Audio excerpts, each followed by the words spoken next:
भारतीय फौजियों की जानिब से आज सुबह जिला शोपियां में मुहासरे और तलाशी कार्रवाई शुरू की गई। इमाम साहिब शोपियां के बसकूचन में भारतीय फौजियों ने तमाम दाखिली और खारजी रास्ते बंद किए, जबकि इंटरनेट सर्विसेज भी मुअत्तल की गई। एक और कश्मीरी तालिब-इल्म भारतीय पंजाब में अपनी जान से हाथ धो बैठा है। वो पंजाब के नर्सिंग कॉलेज में BSc सेकेंड ईयर में ज़ेर तालीम था। उसे करतार सिंह हॉस्टल में लटकता हुआ पाया गया। भारत की मुख्तलिफ रियासतों में ज़ेर तालीम कश्मीरी तलबा को एक मुनज़्ज़म मनसूबे के तहत कत्ल किया जाता है, जिससे ज़ेर तालीम तलबा के वालिदैन में उनकी सलामती पर सख्त तशवीश पाई जाती है। आज जब पूरी दुनिया में अदम तशद्दुद का आलमी दिन मनाया जा रहा है, वहीं भारतीय फौजी मकबूजा जम्मू और कश्मीर में जंगी जराइम का खुले आम इर्तिकाब जारी रखे हुए हैं। कश्मीरी अवाम भारतीय रियासी दहशत गर्दी की भारी कीमत चुका रहे हैं।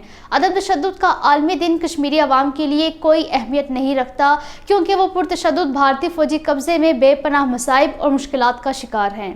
कश्मीरी अवाम कई दहाइयों से सफाक भारतीय फौजियों के हाथों मजालिम का सामना कर रहे हैं। मकबूजा जम्मू कश्मीर में भारतीय कार्रवाइयों को नस्लकुशी, इंसानियत के खिलाफ जराइम और बैनुल-अक़वामी क़वानीन के मुताबिक जंगी जराइम के तौर पर उजागर किया जा सकता है। अदम तशद्दुद का आलमी दिन मनाने का बेहतरीन तरीका ये है कि कश्मीरी अवाम के खिलाफ भारत के जंगी जराइम की मज़म्मत की जाए।